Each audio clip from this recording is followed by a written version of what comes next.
Welcome, everybody. I'm just going to introduce our first speaker, who's very well known to many of us in the ECMO community. Professor Daniel Brodie is an emollient diplomat, a global thought leader, and is probably the world's most fecund and prolific ECMO publisher ever. And he's also professor and director of the adult ECMO program at Columbia University Medical Center in New York. He's going to talk to us about how the media and social media might influence our practice. Thank you very much.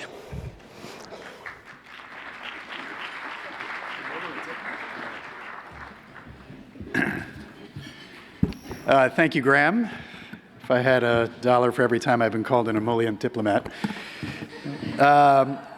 Anyway, so this is a little bit of a different topic than we normally tackle, but perhaps in the era of misinformation and disinformation, in an era where, when we stop and think about it, the media landscape has never been more crowded, with more competition for eyes and ears.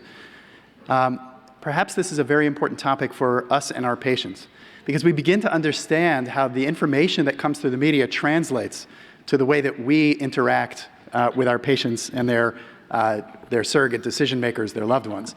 So I think this entire session will be very illuminating, and I hope you'll enjoy it. What we'll start with is the influence of media and social media on our practices. First, disclosures, none particularly relevant to this talk, perhaps my role at ELSO.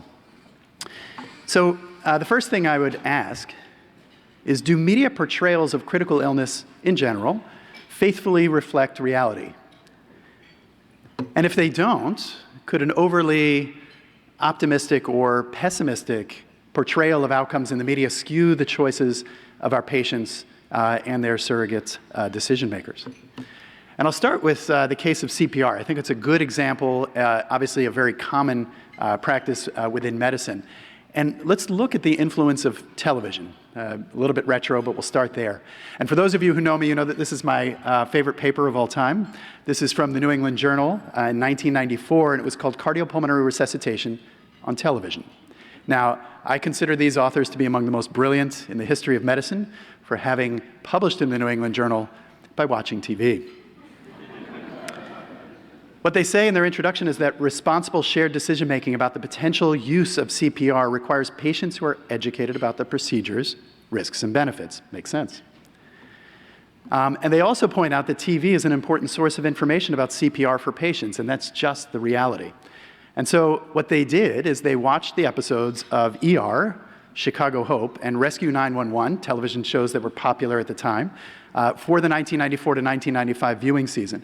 And they identified all episodes of CPR as if they were real. These were obviously fictional, but they identified them as if they were real. And they looked at the, at the cause of cardiac arrest, the patient demographics, and the underlying illnesses and outcomes. And you can see here that this is perhaps a little atypical for the kinds of patients that we might see in our ICUs on a regular basis.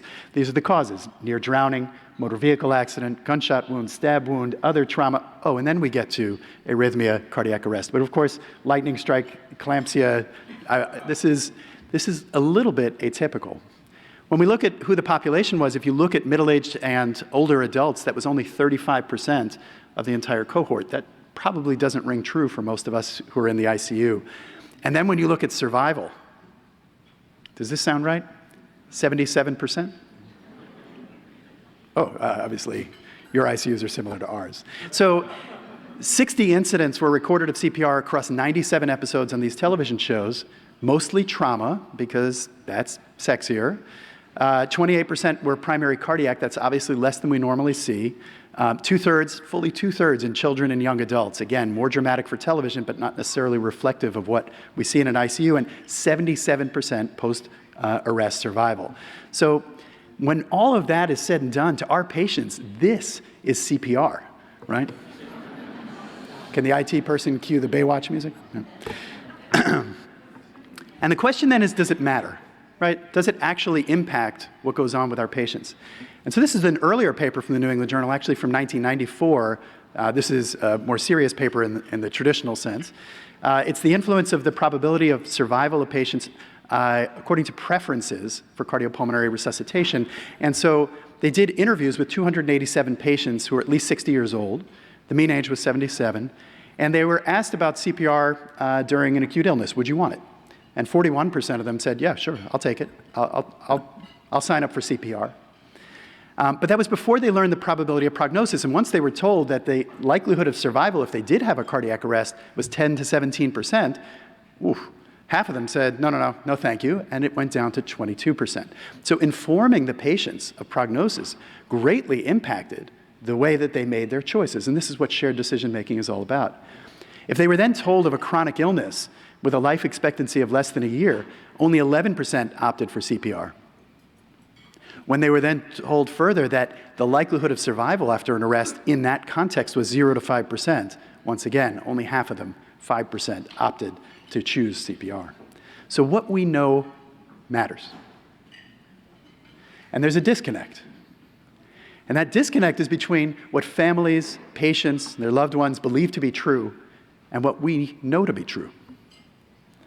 And so just as with TV, what's on the internet may get to them before we can and begin to form their opinions. So shared decision-making becomes difficult when we have two realities. And I think we can all relate to that these days, at least in the United States, perhaps a few other countries. It is very important to be speaking the same language and have the same truths. But do families actually search the internet for medical information? Of course. And so this is a paper from Intensive Care Medicine looking at families in Europe, where 6 out of 10 Europeans were searching the internet for information, but only a third of them were talking to their intensivists about it. So in the end, families search the internet. We may not know what they're seeing, and what they see may be overly optimistic or overly pessimistic, and it may not reflect reality.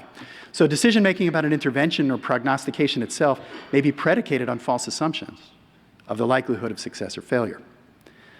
So families may want interventions, like ECMO, even when we think they're ill-advised, and that becomes a problem.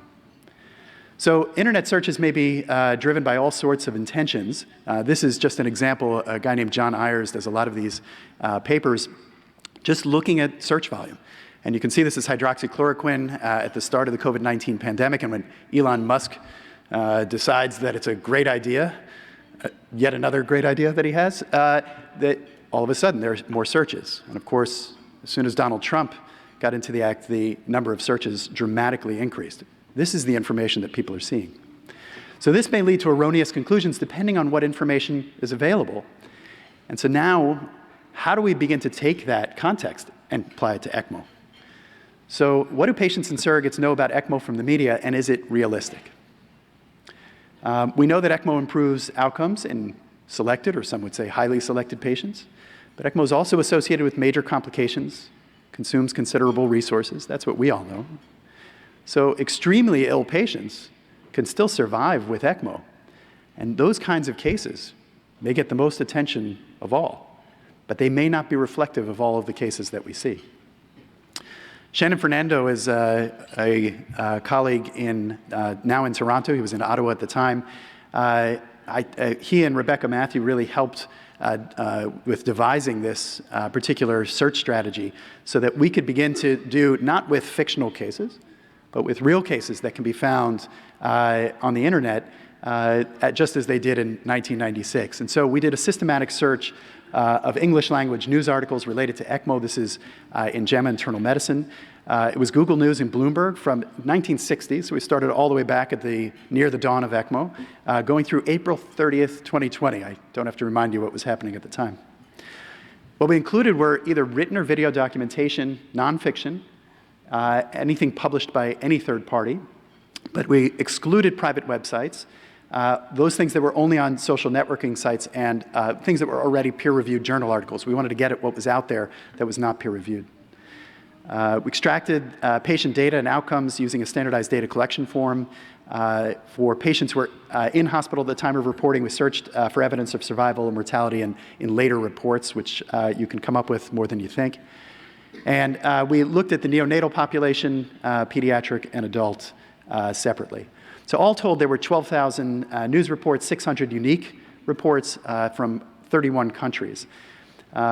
Then there's some additional material that we didn't publish in that article. This is Google search trends from 2004 through 2020. There weren't many trends back in 1960. And this compared we compared the publication trends and we compared it with ELSO data. So you can see the black line. It's from the ELSO registry. This is the increase in cases over time that we've seen in the ELSO registry. And you can see it tracking more or less with both media cases in red and with the Google search popularity in blue. This is similar across the different countries where we found all of these trends. And you can see here there's what I call the COVID bump. This was the end of the period that we looked at. And you can see a huge increase in searches related to ECMO because of COVID.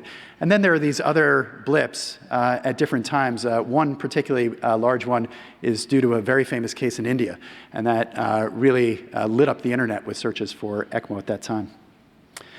So here's the data as we extracted it, and you can see that we had 605, 401 of them were adult, 140 pediatric, and the neonatal were 64, so a little bit adult predominant. The mean age was almost 30. And you can see most of the cases, about 3/4, were from the most recent era, 2016 to 2020. 2/3 of cases were in North America, and about half were respiratory failure and half cardiac failure. When you look at mortality, you now see this is mortality at the time of publication of the article without follow-up. You see that the mortality was 7.8%. These are very good centers. And you can see that 18% of patients were still in hospital at the time of publication. And I think even more striking than the mortality statistic is how many patients were functionally well at the time of discharge. And the answer in these articles is 88%. So 88% had no or minimal functional disability at the time of discharge. You can also see that there was a smattering of heart and lung transplant thrown in. So overly optimistic portrayals of ECMO, particularly on the internet, and I would say that that mortality rate and that rate of survival with being intact is overly optimistic. And it is definitely occurring on the internet. Here's an earlier paper by the Taiwanese group looking at 4 major newspapers in Taiwan. This is 2006 to 2010, so newspapers were then a bigger source of information. They also did an internet search in 2011 looking at appearances of ECMO, and they just compared the survival rates. So ELSO survival rate overall at that time, 47%. In the newspapers, survival was much higher at 61%, and on the internet, 84%. So it just gives you a sense of the skew that we're seeing when we look at the media. But ECMO is not the only way to look at this. We're very interested in this concept in general. So what about ARDS? What about PE as other examples? So looking at the case of ARDS, Shannon went back to work, and we used the same methodology, looking at 1960 through 2020, this time through November. We found 69,000 news stories, 1,200 full-text articles, 222 unique stories from 25 countries. And here you can see similar data. This was male predominant, a little bit more than half. The mean age was 38. Again, 75% of cases were more recent. And in the United States, that accounted for about half of the cases. And then if you look at the causes of ARDS, bacterial and viral pneumonia between them were 53%. So summarizing that, with a mean age of 38, 56% men, 75% published after 2016, and more than half from the US, we found 54% were pulmonary infections, with only 11% being COVID even at that time. And here you can see deaths at the time of publication. This is for ARDS, 60%. So that's a relatively high mortality. And again, no disability or full function in 84% of these cases that were reported in the media. So there's clearly a substantial publication bias, right? So online media related to ARDS, you have the connection between ARDS and COVID-19 was clearly underrepresented relative to everything else that was going on at the time. Mortality was higher than we would expect at 60% for all comers with ARDS, so reflecting a particular subset of ARDS patients. And again, with ECMO, it was particularly optimistic. Here, it's more pessimistic. But then there's a disconnect with that as well, because 84% of these patients had no disability, and that's just not what we see with patients with ARDS. So Moving on to the last example is pulmonary embolism. Again, same methodology, this time from 1990 to 2020. 38,000 stories, 576 unique stories from 39 countries. And here you see a bit of a female predominance, the age of 40. A little bit farther back in terms of the data, so about 85% of the data from 2011 on. And the mortality at the time of publication, 55%. And again, they tend to report on patients who have good functional outcomes, so about 87%. So here in the case of PE, the media reported, compared with scientific literature, were younger patients. Interestingly, there were rarer causes of PE. So the top 5 causes of actual causes of PE represented fewer than 15% of the cases that were reported. They reported high rates of physician misdiagnosis, and nearly all cases required admission to the hospital. So this is, again, it's askew, but it's askew for reasons. I'm not implying that all of this is intentionally done to manipulate us. It's just that they're pulling individual cases out of a sea of what we often experience. So when we think about it, and I think this is the framing for the rest of the session, media reports have selection bias. There's selection bias, right? They are choosing the cases that, for different reasons, are more spectacular, are more interesting, and frankly are going to sell newspapers. But what is the impact of media bias? Well, here are the important points that I would try to bring home. One, it distorts the expectations of outcomes. It complicates shared decision-making because we have 2 different realities about what the outcomes potentially are, and outcomes affect decision-making. And it impacts requests for treatment. And importantly, particularly in the era of COVID-19, it influences participation in clinical trials. If you're not dealing with the right information, you may not feel comfortable participating. So the issue is, I think, of particularly grave importance during the pandemic, which sort of looks like it's over, but we know it's not entirely over. Let's hope it's over. But it is particularly important now because we need to be speaking the same language. So what can we do? I don't think this is an indictment of the media at all. I think it's on us as healthcare professionals and as organizations to engage with the media, to educate the media, and in a conscious effort to fill the messaging void with voices that actually are knowledgeable about what's going on throughout medicine. But I would end by saying that the problem may be much bigger than we actually realize. So this is a problem that I think we're going to have to confront over the coming years and decades. But I do think, and I think one of the strengths of this session is that it must be a partnership with people in media and finding the right voices and having those voices amplify what we think are the important messages for our patients and their loved ones. Thank you very much.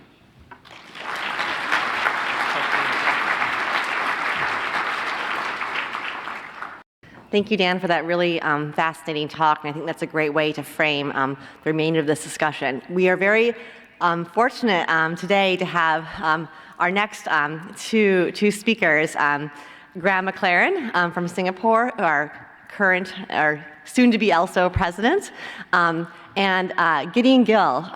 We're very fortunate to have the former science editor from the Boston Globe, involved in 3 Pulitzer Prizes, and currently one of the managing directors of Stat Media, which Gideon can frame for us all. He is a very reputable and wonderful journalist, and we're very lucky to have him with Graham conducting an interview of the typical interviewer. So, Gideon, Graham. Thanks very much, Cara. Gideon, welcome. It can't be a kind of normal part of your day to talk to 1,200 ECMO experts. So welcome. Thank you. I feel a bit, after Dan's talk, a little bit like I've been set up. But, that's right. Well, maybe I would like to take that last point that Dan made about there's so much out there, and I think within the confines of professional journalists who value their own reputation, in order to survive, a lot of them or all of them have to be behind a paywall. So how do you as a journalist hold yourself to the highest standards, but also disseminate the most accurate information to the widest possible population? Sure. Thanks. It is a pleasure to be here. If I can just say before I answer that, just to tell you that Stat News is based here in Boston. It's an online, for those who don't know us, we started 7 years ago. We're an online site. We're affiliated with the Boston Globe, but separate, and we focus on covering health and medicine and life sciences, mainly in the US, but we're actually expanding into Europe, so look for that. And we were actually the first US-based news organization in the first week of January that began publishing on COVID. The rest of the media was distracted by an impeachment trial and Kobe Bryant's death and things like that. So, but in answer to your question, we do have a paywall. You know, a lot of news organizations found that they could no longer make money from being sustained by advertising, which was the predominant model for decades. That, you know, Google, Facebook, other social media, like swallowed up most of the advertising dollars online. And so the model that's proven successful from a financial standpoint is to sign up subscribers and get people to subscribe. But you raise a very good point that then creates a barrier to the widespread of information. And so what we and many news organizations, reputable news organizations did at the start of the pandemic is we put all the content about COVID outside of our paywalls. And so in fact, our readership in 2019, our average monthly readership was 1.5 million, and in March of 2020, we had 23 million unique readers, just to give you a sense of how that reach blew up because of that. Okay. I mean, that's a similar model to what a lot of the medical journals did.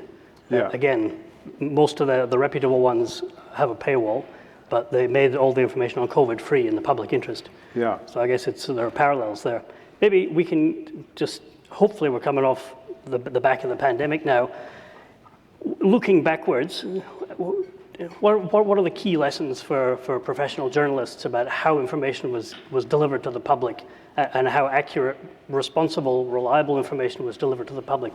Do you think that the media got it right? Or how would they do better next time? Well, let me answer it in a couple of ways. One is, I think the media is a broad phrase. So I think news organizations like Stat, like the New York Times, like the Wall Street Journal,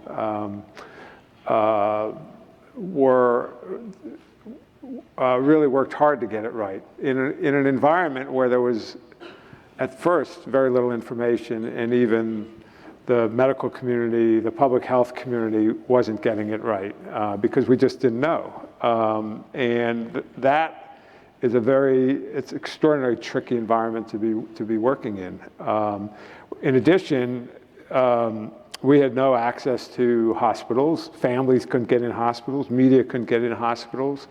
So we were very dependent on folks like you to tell us what was going on inside hospitals. And there was, the normal way of information flow that happens where papers get published in journals, and the media, typically a lot of the medical information flows where we get embargoed journal articles a week or so before the article comes out.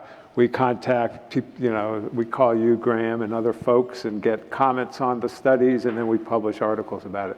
Well, that all went out the window. And now you had a lot of information being published on preprint servers. Like very quickly, non-peer-reviewed work was going up.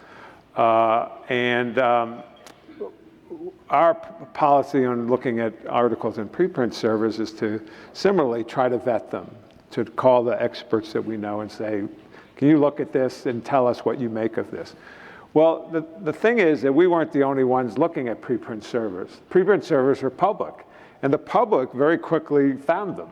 And so when you saw reports like, hydroxychloroquine when that started getting out, it was on the internet. It was on social media, and people who didn't really know, social media. Anybody, the old thing about on the internet, nobody knows you're a dog. The photo of the dog, and similarly on social media, nobody knows if you're an expert. You can just proclaim yourself to be an expert, and so the information that we were studiously trying to get right very often was overtaken by what was on social media. Yeah, no, I mean, we have total sympathy with you, because trying to sort out the amount of chaotic messaging within the medical community about what worked and what didn't, and what was just a good theory versus practical reality was very, very difficult for all of us. And the other problem, of course, was if you conduct a study, it takes several months to collate the data, to analyze it, to publish it, and by that time it may not be relevant. And whilst the world is kind of collapsing under the weight of a pandemic, it's a very difficult situation to be in. One thing that we all noticed, I think, was that in the past, people would not dare venture an opinion on something outside of their own realm of expertise. But over the last 2 years, and I'm sure in America, but certainly elsewhere in the world, everybody became an expert in infectious diseases, in public health. Everybody had an opinion about everything related to COVID, what the government should be doing or shouldn't be doing, etc. Do you think there was too much information given to the public? Was it too technical?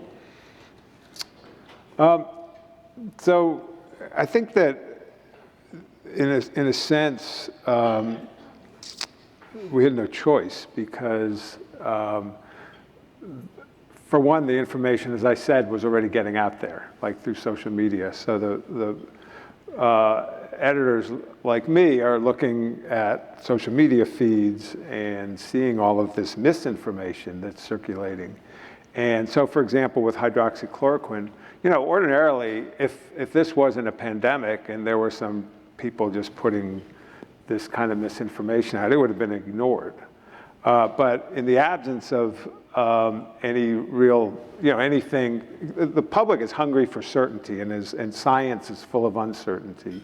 And particularly in the start of a pandemic, we had no answers. And so anybody who was posting and saying, here's the answer, that got widely grabbed onto. I mean, it's people were looking for hopeful messages. And so we felt that, we had to try to stem that by writing in great detail about the lack of rigor of these early studies on hydroxychloroquine, that these weren't randomized trials, that they were, it turned out much of it was fraudulent. And we were doing our best to try to counter that misinformation. Unfortunately, in a very politicized environment, that also became, I think we had limited success, because, the audiences, we tried, we reached 23 million people, but not everybody, the people who read the organs that they want to read, the news organizations they want to read. And so it's frustrating, because you can't always, we're constantly falling behind with trying to counter misinformation. Yeah. And as far as ECMO is concerned, ECMO, at least, correct me if I'm wrong, but in the States, it's not the lingua franca of people walking around the street. It's a low volume, high risk activity. It has substantial mortality associated with its use, largely because of the diseases that it's used to try and save lives with. How do you, as a journalist, try and capture the essence of ECMO when you're explaining it to a lay audience without kind of dumbing it down, or, as Dan highlighted, creating unreasonable expectation? Yeah, I mean, I think Dan made an excellent point in his presentation that,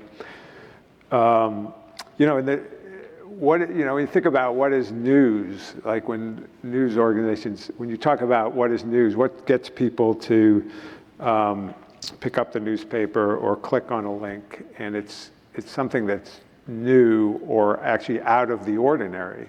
And so it's why the cases that get written about you know, you said the PE cases that get written about were all really highly unusual. And, you know, it's because, well, if you were just going to write about the 90% of the case, that wouldn't be new. So, and I think, you know, it's this whole ecosystem, because the hospital PR people know what will appeal to journalists, so they pitch those cases.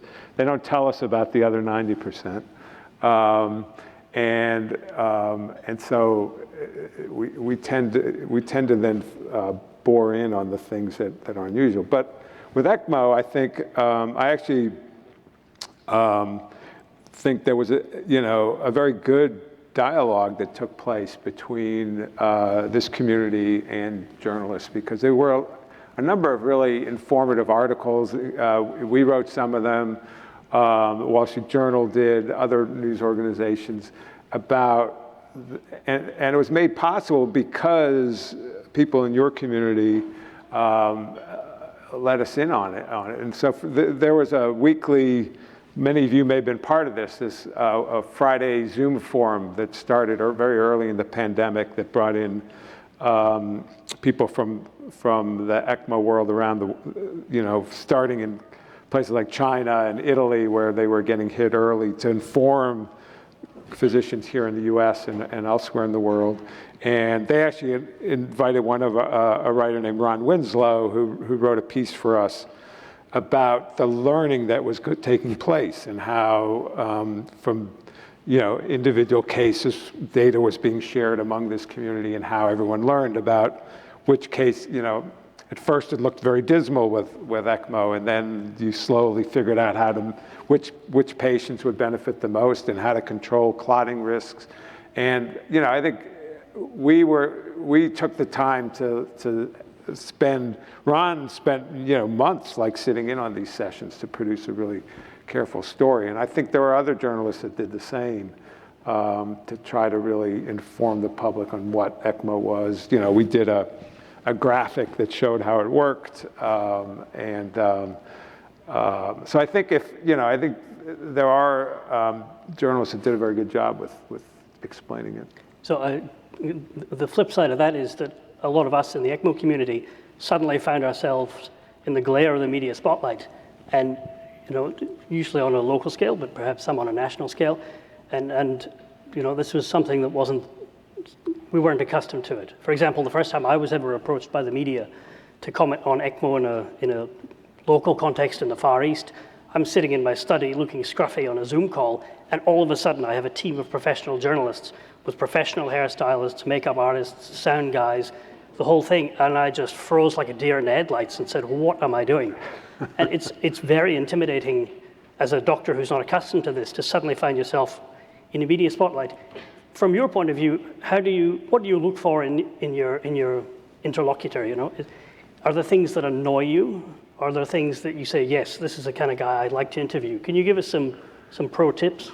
Sure. I think the important thing is to be yourself. Readers and, as a journalist, I get frustrated when somebody's comes in and you can tell they've been coached by the media trainers, and they're uncomfortable, and just giving scripted answers. So look, be yourself. If there's things that you can't address, say, look, I wish I could talk about that, it's confidential, or it's really outside my area of expertise. Whatever you do, don't guess. You don't want to get something wrong. I think you should ask, if somebody contacts you and says, I'd like to interview you, ask them what do you want to talk about? And so for one, you can say, that's really not my area of expertise. You should talk to my colleague, or most journalists won't tell you the specific questions they're going to ask, but they'll give you the general idea of the topic they want to talk about. And then you want to like just be natural, Okay. and that's the best advice I give. And also the other important thing is if the journalist doesn't ask you important questions, then you should volunteer the information if they're like getting it completely wrong, if they're missing the context, if they seem to think that 90% of patients, that go on ECMO survive, then you should correct Call them out. Yeah. Okay. My last question is really about the ethics of ECMO. So I've been in a position where I had to provide ECMO for somebody with vaccine-induced myocarditis. And, from my point of view, that's straightforward. There's a clear indication for ECMO. The cause is kind of irrelevant. Put them on ECMO and do your best. But as a journalist, if you got hold of this story, you have to decide, this is potentially newsworthy, or if I go around reporting this, am I promoting the narrative of anti-vaxxers? I'm actually doing harm to the general public by flagging this kind of case. What's your approach to that? Yeah, so the whole myocarditis and some of the other risks with the vaccines are rare, and it's important. I think we have to write about it. If there's something where there's just there's a distinction between somebody sends me an email and says, my uncle had this rare, died after getting a vaccine. Well, we're not going to write that story without, we have to verify it. We have to do reporting. And people die all the time after getting vaccines. It has nothing to do with the vaccine. So that's not going to be newsworthy. But if there are a whole series of, as there were, that, it has been documented that myocarditis is a small risk, particularly for young men after certain of the vaccines. That's something we ethically are obligated to report, but we have to put in the context of the kind of context I just explained, and that the risks of COVID itself are much greater. Yeah. So you would report it, but you would try and do it in a balanced way with the facts. Yeah. Okay. Well, Gideon, thank you so much for your time. It's been a pleasure talking to you. Pleasure talking to you, and pleasure. And I just wanted to thank everyone, this whole community. I just want to say, all of you were really helpful to the public and the media. All the work you did, it was amazing, and we're all very thankful for everything you've done and continue to do. Thank you. Thank you so much for that wonderful discussion, and I think we'll have some time for panel discussion at the conclusion. But without further ado, let me introduce our next speaker, our very esteemed ELSO CEO, Christine Stead, who will discuss ELSO's role in these last few years and where we're going next. Thank you, Kara, for the introduction. It's so nice to see you all in person and not on Zoom. And I know we've all said that 1,000 times, but I can't tell you how much different it is to be here in person. So welcome. As we get started, I did want to acknowledge a couple of our leaders at ELSO who've worked tirelessly, well, all the time, but especially during the pandemic. And let me just get started with that. In addition, thanking our sponsors. We have Getinge as our platinum sponsor, Medtronic and Abbott as our gold sponsors, and a plethora of amazing sponsors that make this kind of a meeting possible. So thank you to them for letting us gather again in person.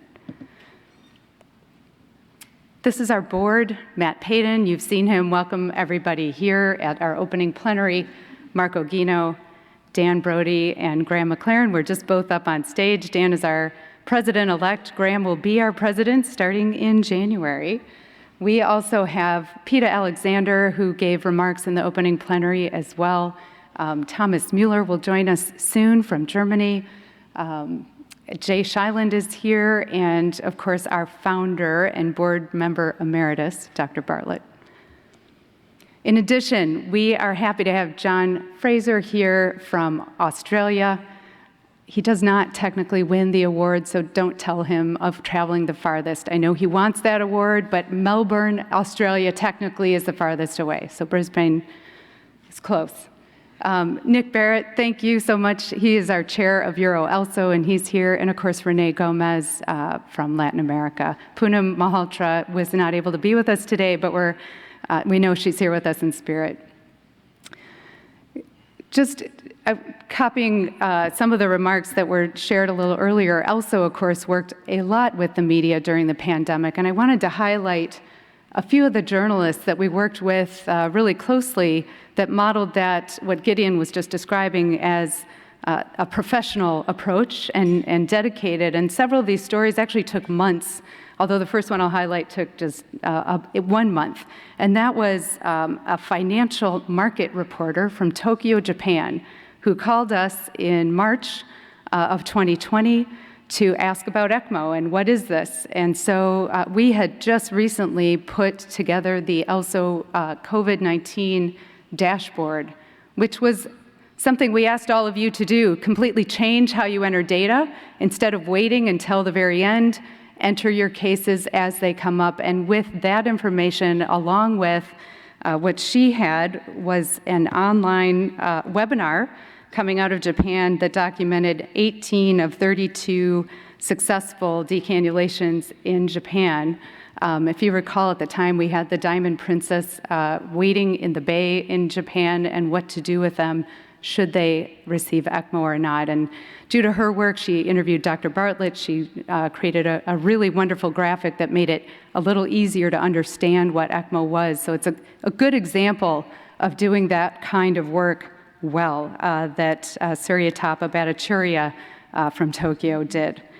Next, we worked with Tom Kerwin, who had an interesting approach with his story. He is an LA Times reporter out in LA, and he released 3 stories on the same day. So this is all done on March, the same date here, March 12th, 2021, but based on months of work. And one of the articles he had was the history of ECMO. And there again, Dr. Bartlett provided, I think you provided some of the photos here for Tom to work with, but this was one of the 3 stories he released on the same day. Another was following a patient and her story, including several of the images from when she was first getting sick to her care in the hospital and the team that was involved. And then last but not least, a beautiful story of Bianca Lopez's reunion with her team at UCLA. It was a well-done 3-part series that helped inform the community about what this was. At the time that the story was released, the LA area was going through a really big surge and actually were rationing oxygen at hospitals. So it's the kind of partnership that was important for our community to hear and see. Yes, it's a success story, but the way she highlighted the work of the team was really to be commended. Next, we worked with Sherry Fink from the New York Times over, I want to say, 4 months, where Sherry called us at ELSO and asked a little bit about how this works. She's a physician by training, so she knows a little bit about medicine in general, but she did her work, and the way she told this story, I thought was very well done. She followed several different patients, but one, of course, was a physician himself, David Gutierrez, who you see here on ECMO. And this is her front page, or first image in the story, which is about how rationing ECMO was something we were all thinking about at the time. Next, she was sharing some of the stories of our ECMO teams, and here's a lovely moment that she captured of someone really celebrating a milestone of a patient doing just a little bit better in an ICU. And last but not least, of course, Dr. Gutierrez at home with his family recovering from ECMO. More recently, this is just this year, in March, there was coverage of a study that was a single center approach, but a good one, that was led by the team at Vanderbilt University. And the question is, does it matter whether you have access to ECMO or not? What happened to those candidate patients that for ECMO, and does it matter whether we had access to ECMO or not? And of course, in that center, there were 240 patients that were referred to Vanderbilt at the time frame they were looking at. 90 of them met criteria, but of those that were not able to get access to ECMO, the story's meaningful, and the research they did there was also important in that 90% of them did not survive. And so this leads a little bit into our work ahead. Sometimes the media is a great partner, and I wanted to just thank the media that we worked with. We worked with them all the time. There were times where I'd get a call, and can you be on TV in, an hour from now, and just talk to us a little bit about ECMO and what we're seeing in the registry and the dashboard. But there were some who did an enormous job, and it also helps inform our work as an organization. Last but not least, I wanted to touch on the power of social media. I think we've talked a little bit about both sides, what's positive, what's negative, but I was so happy to meet Jenna Miller yesterday. I know she's here, and thank her for the post she put on Twitter, which again at the time highlighted something that we weren't hearing about. Number one, an adolescent. This was a 12-year-old patient of hers, Trevor, and he was that day decannulated from ECMO after a 73-day run. Now, at the time, people were saying kids just don't get COVID, so don't worry about it. But this was an important story at the time for a few reasons. One, it highlighted a child getting sick, really sick with COVID. Two, it highlighted a 73-day ECMO run. You all are aware of this because we're in this field and we know this, but the 73 days is a different level of commitment that you all had to struggle with throughout this pandemic about who has access, circling back to the prior article, and the kinds of decisions we make patient by patient to try to do the best for the people in front of you. So I just wanted to thank all of you that participated in social media and worked with the media throughout this pandemic and even now about what lies ahead. So thank you. Some updates from ELSO. We've been doing a few things, as you know. I'll try to highlight a few of them and probably won't hit 50% of some of the new things, but one of them is we took some time, our board, last year to look at our mission and vision statements again, and we hope this one feels more inclusive and more purposeful and exciting for all of you. There's a role for all of you here. We hope you're inspired by the mission and vision that we now have. Along with that, some new strategic themes. We'll highlight these in our annual report. They're on our website. But for all the work that we're doing, we're using these strategic themes, which frankly came from you. We sent a survey out to ask for your help. What should we focus on? And 1,000 of you sent us back, what should we focus on? So this is some of those suggestions you all had organized by themes. So getting into the themes and what's new and what's been going on, you're all aware of the COVID-19 dashboard that we put up, but this year we thought, let's take that a little further and make the entire registry live. So you now have access to the entire registry live. You can filter some things and see some things, not everything, but it's at your fingertips. And that was something that Ryan Barbaro, our chair of the registry committee, I know Joe will continue to help think about what helps you with tools that you can use in the field. And so that was one of the things that we thought was meaningful. As we're looking at live data and the power of data, and I know you've been on this journey with us, but I wanted to highlight a couple things that live COVID-19 dashboard showcased for us. One was, how were the COVID-19 patients doing? And so we have 2 Lancet studies here to show you today. The first one over here is our early findings globally about how ECMO patients were doing, COVID patients were doing on ECMO. Early findings, fairly similar to ARDS. But because we have a live dashboard and we could see how patients were doing, as 2020 progressed, we noticed mortality was worsening. And so we did a follow-up study in the Lancet that there again showed globally how the patients were doing on ECMO. This informs national policy, it informs global policy about access to ECMO, and should we bother with a resource-intense thing during the pandemic. So your collective work to contribute to the ELSO registry helped shape policy at the country level, at the World Health Organization, at NIH, and other entities. So thank you for everything you did as an ELSO community to contribute your data in a timely way and what we've been able to do with that work. Another thing you have access to is quality benchmarking. If you're a new program, how many people in here are part of a new or newish program?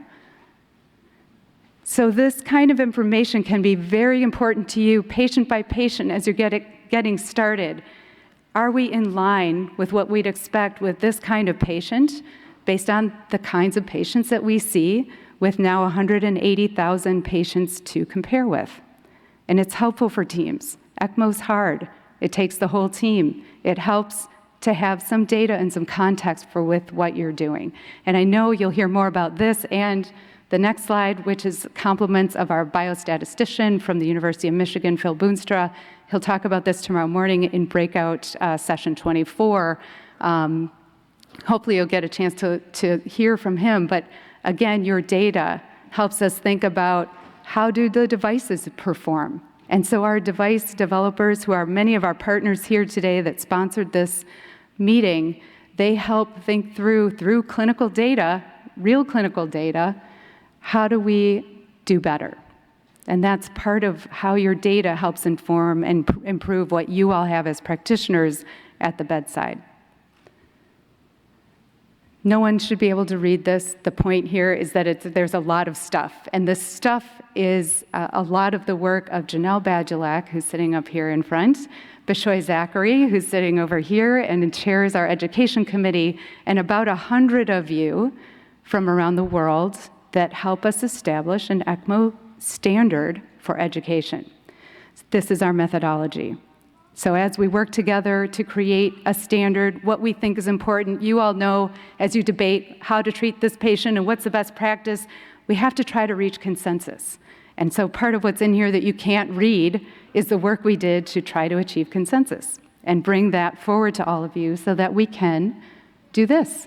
Provide ELSO Foundations, which is a virtual program. That's important to us as a global organization. It's hard to align time zones sometimes, so you now all have access to this at your own pace, at your own time of day, at your own convenience, to go through a global standard now for ECMO education for the adult population. One thing I'm really proud of here is to see the different countries that are participating in this already. This is less than a year old, and we have almost 600 learners that are participating in that, as well as the certification exam to go with it. And we have a similar pie chart here. This is ELSO certification for the first time that we're able to offer for the adult practitioner, the whole team. What we're developing is for the entire ECMO team, and that's how we do our work. Endorsed courses, another commitment to bringing high-quality education to everywhere around the world. We just launched this in April, and I'm so proud to have 7 programs already on this map, none of which are in the U.S. We're hoping to get some from the U.S., but this is another way we're trying to make sure teams have what they need to provide high-quality training for the entire team. We do have in-person simulation training and in-person training that we're bringing back. So November, we have one of these close to Ann Arbor, Michigan. If you're interested, please join us. But you'll see more and more of this on our education site. What's coming up in education? We've heard from those of you that took ELSO Foundations. Can't we have a study guide? We're working on that. Can't we have ELSO Foundations for neopeds? We're working on that. Can't we also update some of our content? And next week, I'm happy to announce that we will have ELSO Foundations available in Spanish. So we're getting there a little bit, bit by bit. And then I'll just showcase a few of the monographs that are produced. On the my far right, your far left is already in production. Again, Janelle played a role in this. Zach Shinar as well helped lead the development of an ECPR monograph for emergency physicians. There are 2 more that will be released yet this year, and Roberto LaRusso is our senior editor for post-cardiotomy ECLS. And then a group of wonderful senior editors helped develop a neopeds simulation scenarios. There's about 100 of them that were produced in partnership with IPSS. So just a few things that we're working on here. Everyone here that's in person in this conference will have access to all of this material for our virtual program. We'll be opening that up next week, and just wanted to make sure you're aware of that. So With that, there's another little publication that we have to showcase, but I thought that would be better done by Graham McLaren, its senior editor. Graham? Sorry, couple last things about our team. If you know this guy, Peter Reiches, he would celebrated 25 years here at ELSO this year.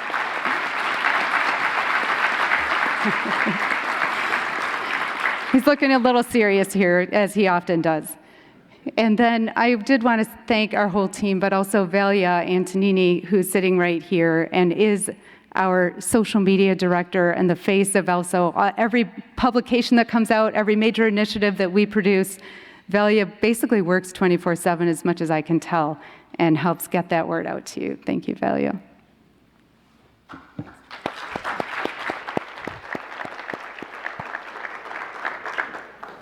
Thanks, Christine. So the Red Book is produced every 5 years.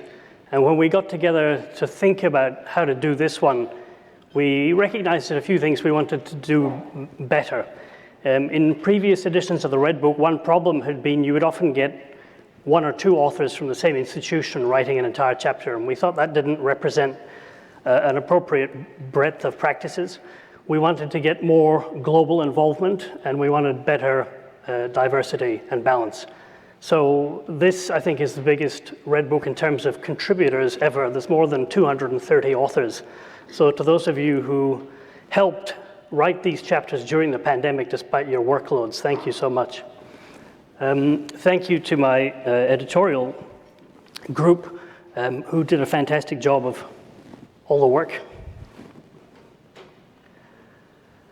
There's a number of new chapters which haven't been touched upon in the past, which I think were sins of omission, which I hope we've now corrected. So obviously there's a chapter on emerging infectious diseases.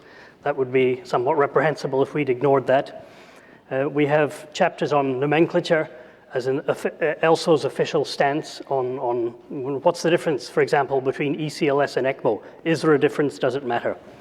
We have chapters on physiotherapy and mobilization. We have chapters on how to deal with difficult patient populations, such as the elderly. You know, at what point do we say this patient's too old for ECMO, which is a very difficult question to answer and something that we spend a whole chapter trying to address. One thing we also wanted to do is get in real content experts who might not, well, in some cases they are ECMO experts as well, but not always. So for example, with the chapter of emerging infectious diseases, we invited two people from the WHO to help flesh out that chapter from an infectious disease and public health point of view. And then we also, for example, in our chapters on trauma and also in crisis management, we got members of the US military to come and help us write that chapter. So the trauma chapter isn't just car accidents, it's things like blast injuries and bullet wounds, etc.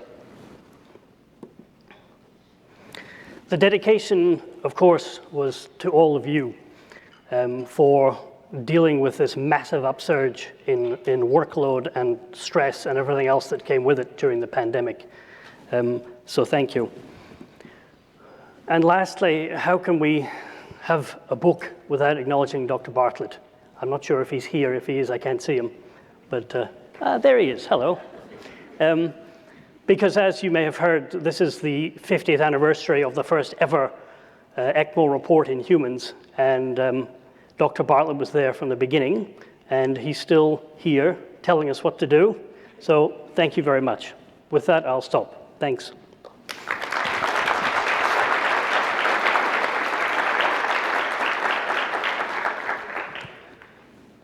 There is still a few minutes left in this session for a panel discussion.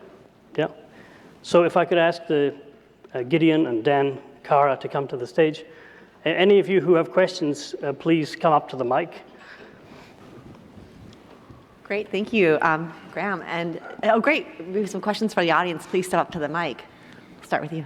Hi there. This question's for Gideon, and it may not be fair as the representative for like all of the media, but how do you have some kind of accountability, for the media? You had mentioned in terms of how they report certain things that are newsworthy, but may sort of paint an unbalanced picture of things. While you want to try to be fair and balanced, both sides don't necessarily have the same amount of data, the same amount of consideration that should be given. So painting both sides may actually be doing a disservice to the public. So how do you kind of hold media accountable, or what are some things that you might tell us in terms of the way we counsel patients who come in with a lot of, say, fake news or false information? Sure. I think this is still on. That's a very good question. Yeah, there is really, I mean, different countries have different rules regarding the media, obviously, but in the U.S., it's a free-for-all, which, it's enshrined in the Constitution, freedom of the press. I think it's mostly a good thing, but the downside is there is no accountability in that sense. There's no government authority that regulates that. So I think you, as a community, if you see an article that is in a news organization that has false information, you should bring that to the attention of that organization and ask for a correction. Most reputable news organizations will correct information. But often the damage is done, and I'm as frustrated as you are by the misinformation that circulates on social media. And I honestly have been thinking long and hard about it and do not have a good answer for it at this point. I mean, I think it's really, it's a very challenging situation right now that all this medical misinformation circulates. And if anything, the traditional rules of how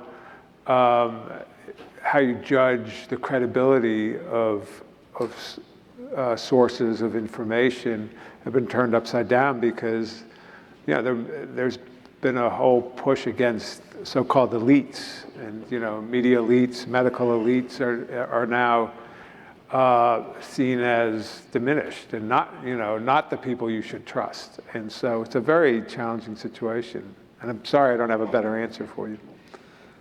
Thanks. Janelle. Thank you very much for joining us. This is another question for Gideon. One of the things that I've noticed is kind of this, I don't know if it's a divergence or maybe just kind of a slow transition from news that was kind of vetted as fact and maybe more entertainment and opinion pieces. And so I'm very curious, from your point of view, how does the media handle that, and do they feel like different outlets, do they feel like they want to identify more clearly which news is fact and which is opinion and entertainment? Yeah, again, I'll go back to there's various parts of the media landscape. So I think, traditional news organizations like ours or major newspapers work very hard to try to separate what's opinion and clearly label it from what's news. But there is also this, I think there has been a tendency to more incorporate an analysis or commentary in what would ordinarily be news articles. So there's definitely been a drift in that direction. And part of it is because is a counter to the misinformation. So if you, as a journalist, write an article and something is, if a public figure says something that's incorrect, we have a duty to say that's wrong. And that may come across as opinion, but it's actually fact, right? So, but it's not, it's a tricky thing. And there are points where I think that sometimes, where do we not quote when a public figure says something that's clearly incorrect, maybe we should quote them. But it's a really difficult thing to, if it's, say, a president, for example, it's a difficult thing to do. Thank you. Thank you. Next question. Yep. This is not related to media. In ECMO, there's, of course, increasing literature about how to do things and what you shouldn't do, but much of it, falls into the extended case series, the anecdote, the single series, the single center report. Very little is multi-center, even less is randomized. The Red Book and at least most of the recent ELSO guidelines I've seen really don't make any comment officially about grading the evidence. There's no, this is a grade A recommendation based on multiple randomized studies. Much of it is consensus. And, any thought about having a formalized rating of the evidence like the ACCP does with most of their guidelines? That's one for Dan. Not on. Hello. So it's a great question. And I think what it really reflects is the quandary of not having the evidence means that grading the evidence, you end up with grade E.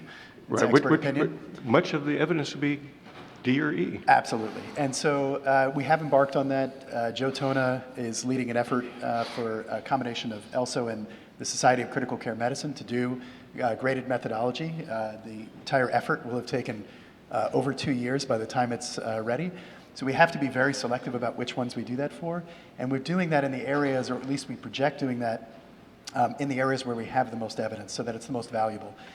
Otherwise, what you end up with is the same thing essentially as the guidelines as you perceive them now, which is it is the consensus of our community based on our combined experience, and it is expert consensus. At this time in the field, that's the charge that we have. We need the data. We need to be going out and getting that data higher and higher quality so that we can make higher and higher quality recommendations. I think the field has moved tremendously over the last decade in that direction. I think the quality of evidence now, there's no doubt, is far better than it once was, but we have a lot to do that's ahead of us. So I think in that journey to getting there, you'll see more and more of that over time. And obviously, if you have thoughts about where that might be most valuable, that's incredibly important to us, and we would encourage you to get involved. All right, thank you. Yeah. Thank you. Great. Next question. Good morning. Thank you for bringing all of us together, first of all. My main question, again, non-media question, I just want to know whether ELSO is at a point where it can bring or synchronize all the different boards, when the trainees and the different practitioners and fellows, they come to the ECMO program. Now more and more people are interested in getting education in ECMO, and Bishar is leading such a great effort. But I can see the different stands from different boards, anesthesia board, pulmonary critical care board, internal medicine, there are emergency medicine. So is also at a point where they can synchronize all these efforts from different boards and come up with uniform guidelines rather than different centers doing different things based on their practices and their own biases.